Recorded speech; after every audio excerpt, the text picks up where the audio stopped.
What is going on? Welcome into Reiter's Block here on CBS Sports HQ. I'm Bill Reiter. We got a great show planned for you. A lot of golf to get into. Pebble Beach time. U.S. Open begins tomorrow. We're going to visit with professional golfer Abraham Ancer on the program. We'll get into Brooks Koepka and Tiger Woods, their odds. I've got a sleeper pick I think has a shot at this thing to make us all some money. And we'll dive into a few other sports trending out there in the wider world. All of it begins on the show right now.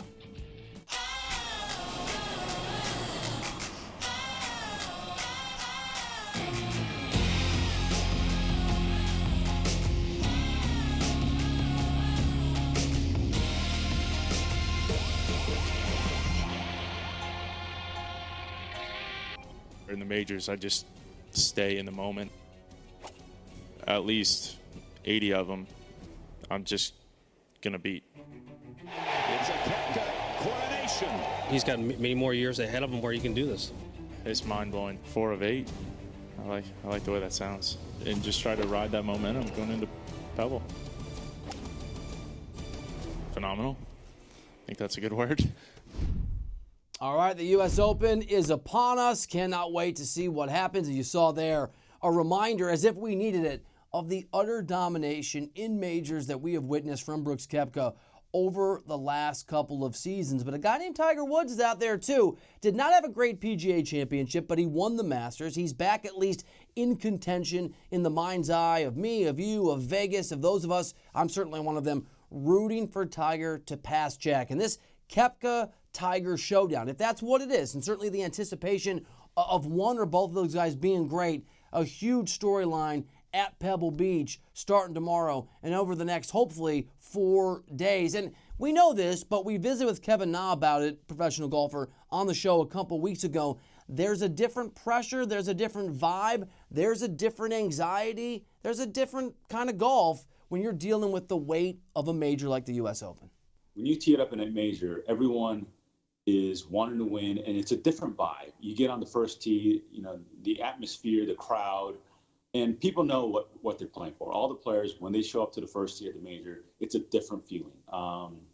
You try to make it the same as any other tournaments, but you just can't help yourself because you know what's on the line.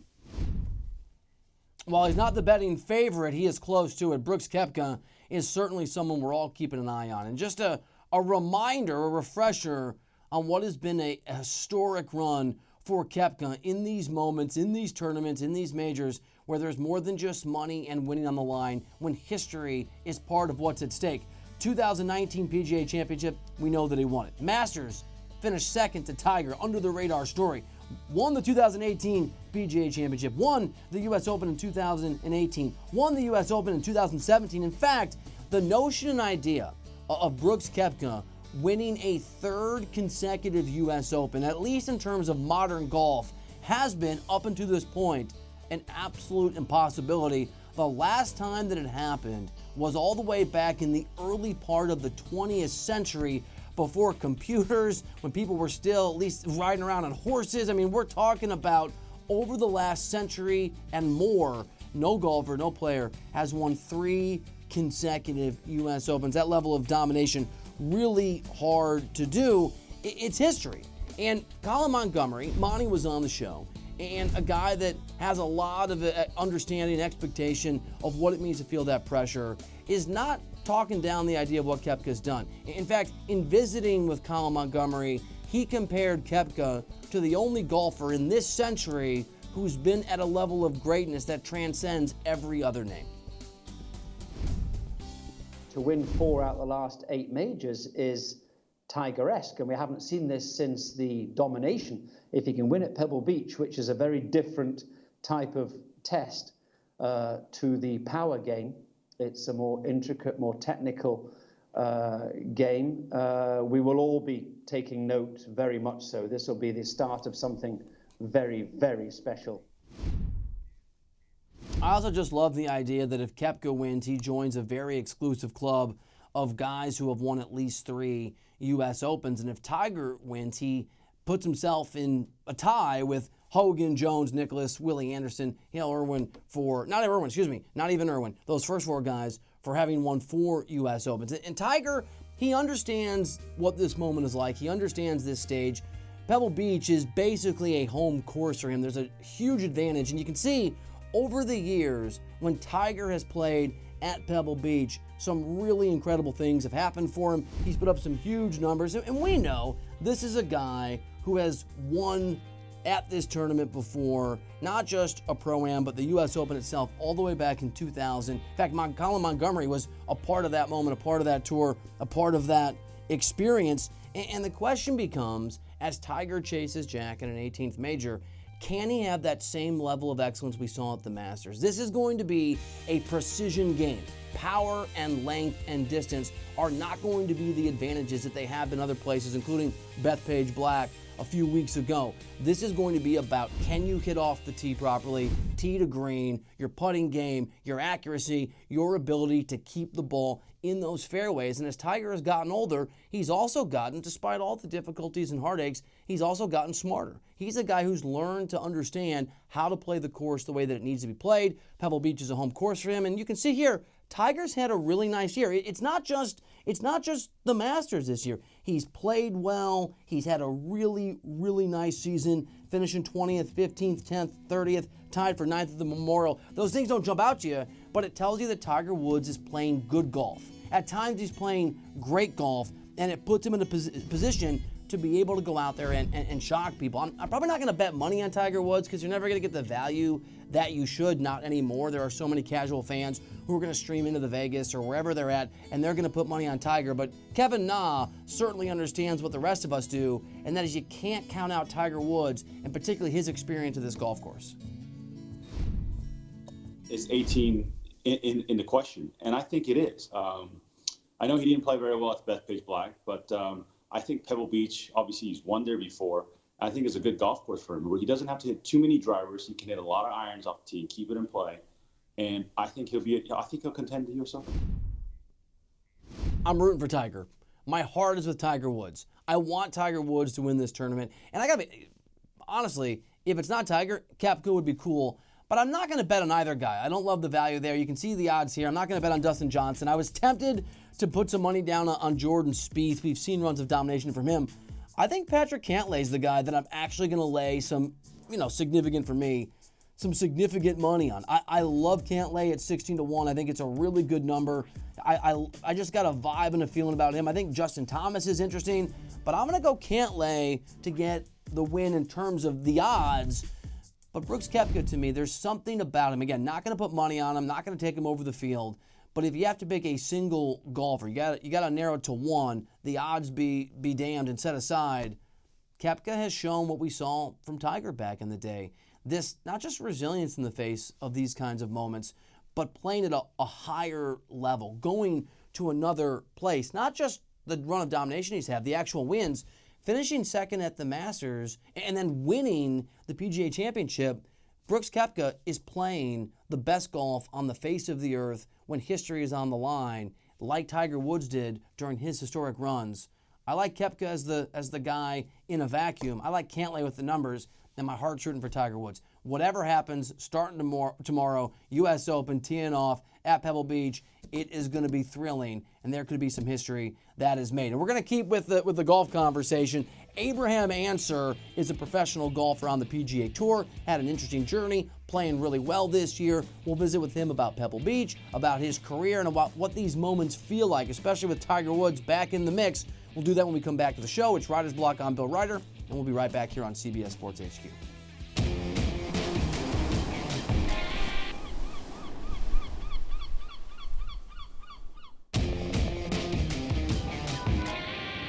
All right, welcome back into the show. It's Writer's Block from Los Angeles, California. I'm Bill Reiter. We're talking a lot of golf today with the U.S. Open just around the corner, and very excited to be joined by Abraham Ancer, thanks to our friends at Corona Premier. He'll be playing in this tournament, number 66 ranked player in the world. Abraham, thanks for being here. You've had a great year going back to the end of 2018, won the Australian Open. How's your confidence level going into this weekend? Thanks, man. Thanks for having me on the show. Feel great. I'm really thrilled to be here playing my first U.S. Open at Pebble Beach, being such an iconic golf course in great shape. Just trying to soak it all in, and having a great partnership this week with Corona Premier, being my premier on the the U.S. Open and having them on my team is going to be really cool. You've played this course before. Obviously, it's a whole other level of magnitude when it's the U.S. Open, when it's a major. What are the things that you want to do when things get going tomorrow in your opening round? Yeah, very demanding golf course. Obviously, in the U.S. Open, you have to be in the fairway. The rough is brutal, so it's obviously, like I said, you got to be in the fairway. But most important thing out here, I think, will be the second shots. The greens are very, very small. You have to hit the greens. If not, you're gonna pay the price. So I'm just gonna focus on trying to hit as many greens as possible. Abraham, we live in a world, golf, football, the NBA, baseball, of analytics, sabermetrics, the numbers. You're in the top 20 in driving accuracy, which portends well, as you were just walking us through, for this tournament. Do you look at those numbers? Do you study some of the data of your own game to try to figure out what to do in moments like you're going to experience over the next few days? Yeah, especially just whenever you want to get better, you want to look at your numbers and see where you need to work on, especially in U.S. Opens where you got to be, like I said, really precise with your golf. I know I've been playing really good off the tee. I need to get a little bit better with my second shot, so that's what I've been working on this week. You know, you've got a really interesting story. We talk a lot about the Tiger Woods, guys like Tiger who dominate most of their careers, but golf is filled with guys who are in the 1% of the 1% of the 1% of what they do in the world, and it still is not guaranteed a career. You struggled early in your PGA Tour career. You went down to the web.com tour, and you got yourself back here. What did those lessons, the highs, the lows, whatever doubts you experienced, how did they shape you into the golfer that you are now? Yeah, I think having that first year on the PGA Tour, even though it was brutal, I was in a bad spot, just not playing my best, and mentally it was tough. Just being out here and not being able to enjoy it, just because I was playing poorly. It was tough, but it taught me a lot, and I implemented all that I've learned on the web.com after that, and played great. And I felt like I just kept doing that, and it's been working out well. First year I tried to change too many things, try to play like a bunch of guys that I play out here that play different game than I do, and I mean I should just stick to what got me here in the first place. It is not easy to earn a card on the tour and to do what you've done. Was there ever a moment in between your stints on the PGA where you thought about giving up, or you just entertained the possibility, man, I'm not sure I'm getting back up there? No, I knew. I just, like I said, that year taught me a lot, even though I played very poorly that year. But I knew what I had to do and what I needed to get better. I knew I could get there and be able to do it right away, that with one year and be back, and then keep my card and making all the way to the third playoff, and then winning on the Australian Open. So it just gave me a lot of confidence and told me, I realized that I had enough game to win out here and stay out here for a long time. Yeah, and you were right. You win the Australian Open. I think in the first few months of this season, you finished in the top 5 a couple times. You put up a nice number at the PGA. What in 2019 and going back to the end of 2018 are you doing well that you're hoping will translate to today? Why are you playing so well? Well, like I said, I think I'm driving it well. I tend not to put myself in too many bad spots. If just the putter gets hot, I feel like I'm going to have a really good tournament. So I just want to keep that going and looking at the areas that I've been struggling a little bit and just trying to get that better.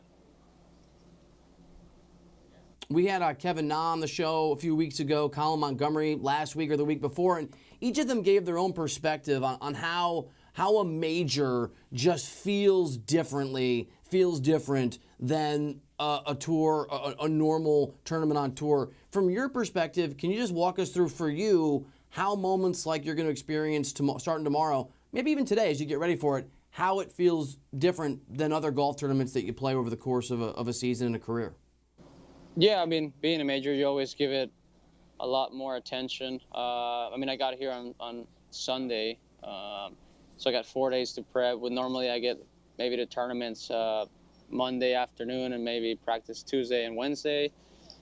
But yeah, I mean, you put a lot more attention. Everybody's a lot more methodical on their practice. I'm not saying we're not in a normal event, but you got to do everything you can that is in your hands to put yourself in a good spot, mentally, I mean, physically, and just with your skills. So yeah, I mean, I do the same stuff I do for a normal event. I just take maybe an extra day and a half of extra practice.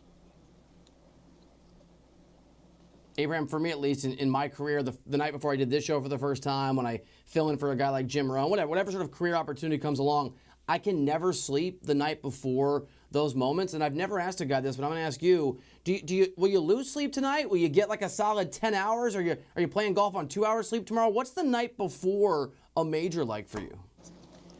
Well, I've been able to have good sleeps. I have a hard time falling asleep early, but I've always had.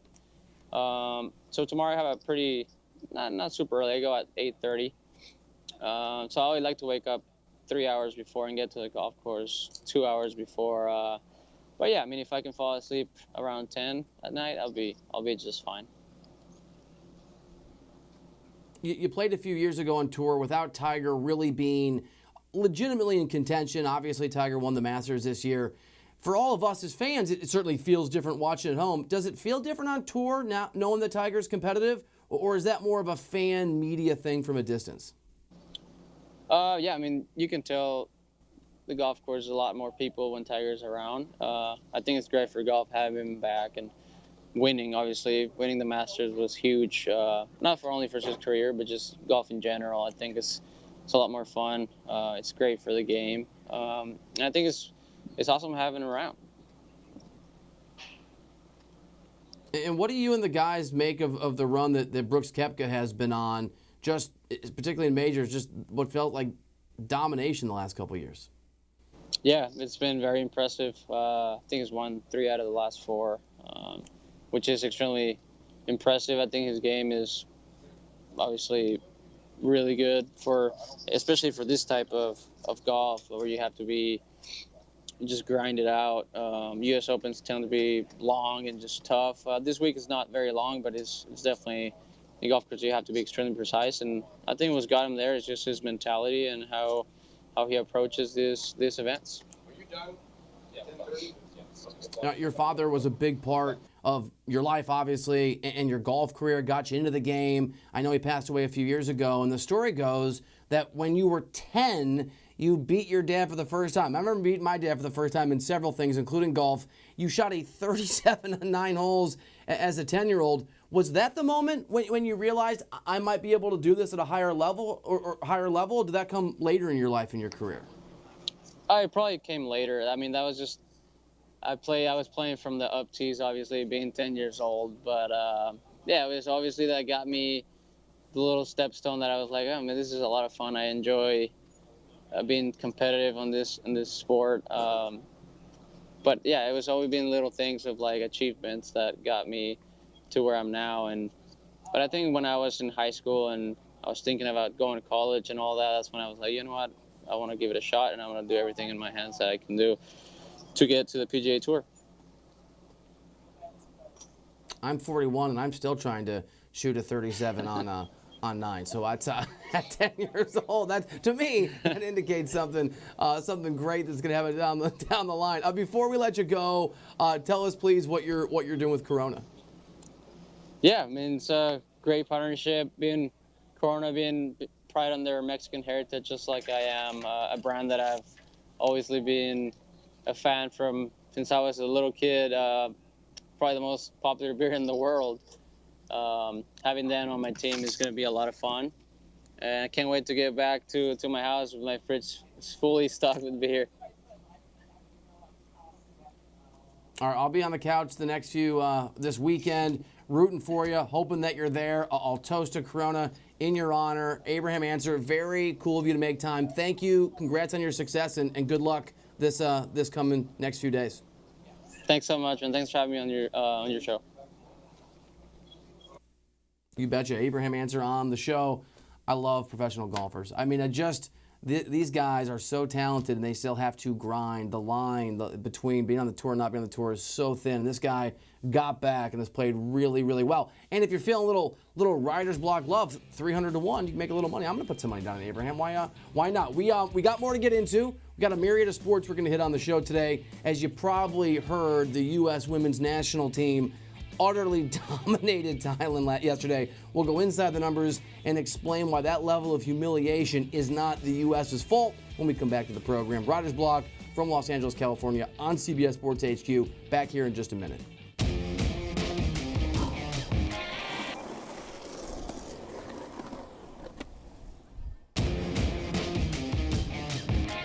Welcome back into Writer's Block here from Los Angeles, California. I'm Bill Reiter. We talked a lot of golf. Tomorrow, we're going to get back into the NBA Finals. In fact, on tomorrow's show, we'll have an all-NBA Finals edition of the program. But we're going to celebrate America right now. The U.S. women's national team utterly and totally decimated Thailand yesterday. We're going to go inside the numbers on that opening salvo from the U.S. women's national team. We start with number 13. That team's 13 goals in that opening match against Thailand are the most ever in a men's or women's World Cup match. 13 goals.